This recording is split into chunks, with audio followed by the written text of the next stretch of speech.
और अब खबर अफगानिस्तान से, जहां 15 अगस्त को अमेरिका एक तरह से तालिबान ने पूरे अफगानिस्तान पर कब्जा कर लिया था और 31 अगस्त से पहले अमेरिका वहां से निकल गया, लेकिन अभी तक अफगानिस्तान में सरकार गठन नहीं हो पाया। इस बीच काबुल में आज भारी संख्या में महिलाएं बाहर सड़कों पर निकली और उन्होंने वहां नारेबाजी की, आज़ादी के नारे लगाए, पाकिस्तान के विरोध में नारे लगाए, आईएसआई के खिलाफ नारे लगाए। और पाकिस्तान के अलावा मज़ार शरीफ और हिरात से भी इस तरह की जो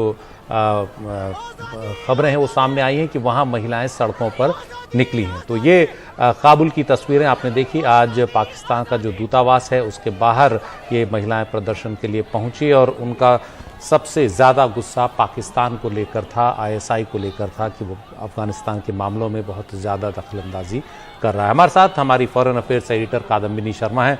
कादम्बिनी, जिस तरह से हालात अफगानिस्तान में दिख रहे हैं, अभी तक सरकार गठन फाइनल नहीं हुआ है, कौन वहाँ प्रमुख होगा सरकार का ये भी अभी पूरी तरह साफ नहीं है और मुल्ला बारदर की बात भी हो रही कि वो शायद नहीं बनेंगे और उनकी जगह एक और चेहरा होगा जो बहुत ज़्यादा चिर परिचित नहीं है। इस सब के बीच ये प्रदर्शन क्या इशारा कर रहे हैं अफगानिस्तान में? देखिए सुशील, प्रदर्शन जो है दो तीन चीज़ें बताते हैं। एक ये कि पाकिस्तान के खिलाफ कितना गुस्सा है, वहाँ पर लोगों को पता है कि पाकिस्तान क्या कर रहा है। खुलेआम आईएसआई के चीफ वहाँ होटल में नज़र आते हैं, वहाँ लोगों से मुलाकात करते हैं और लोगों को पता है वहाँ पर कि हो क्या रहा है। पंजशीर में उनके एयरक्राफ्ट दिखते हैं, लड़ाकू विमान दिखते हैं, वहाँ पर उनके लड़ाके नज़र आते हैं। तो इन सब चीज़ों के बारे में लेकर लोगों को बहुत गुस्सा है। दूसरी तरफ तालिबान का हिसाब किताब है, किस तरह से कई जगहों से उनके जो अत्याचार हैं उसकी खबरें आ रही है। महिलाओं के जो पिछले 20 सालों में उन्होंने अचीव किया है, जो भी अपने लिए जो राइट्स उन्होंने अचीव किए हैं, वो खत्म होता नजर आ रहा है। दूसरी सबसे बड़ी चीज़ ये है यहाँ पर सुशील की 20 सालों में वहाँ पर अफगानिस्तान की जो सोसाइटी है वो बदल चुकी है। उसका अंदाज़ा शायद अब जाकर तालिबान को हो रहा है कि जब वो हवाई फायर कर रहे हैं, इस बुरी तरह से हवा में गोलियां बरसा रहे हैं, उसके बावजूद वहाँ पर महिलाएं और बाकी लोग मार्च के लिए निकले हैं।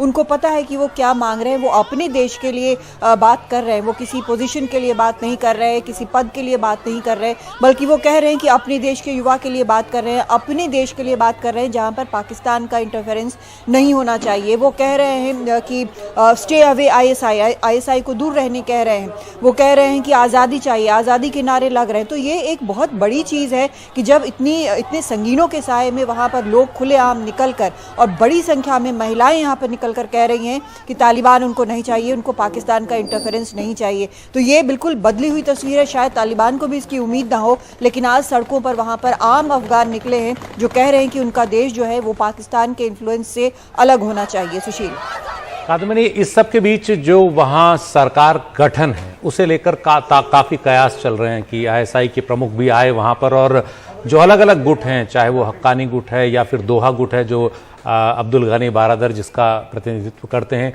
इनके बीच में किसी तरह का कॉम्प्रोमाइज़ हुआ है? कोई नया चेहरा है जिसको सामने लाया जा रहा है और वो हो सकता है नया प्रमुख हो अफगानिस्तान में सरकार का? क्या खबरें हैं इस सिलसिले में?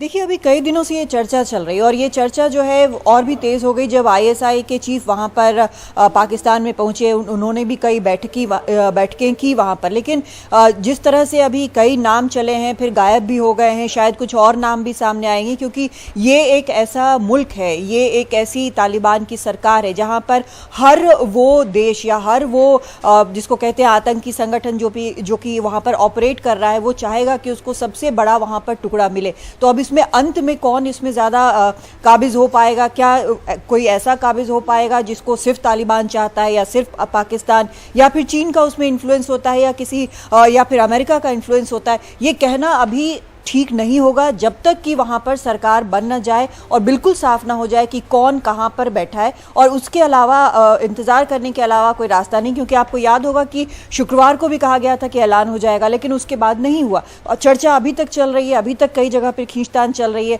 तो कम जाना जाने वाला चेहरा या ज़्यादा जाना जाने वाला चेहरा कौन होगा, ये अभी तक साफ नहीं है। सुशील।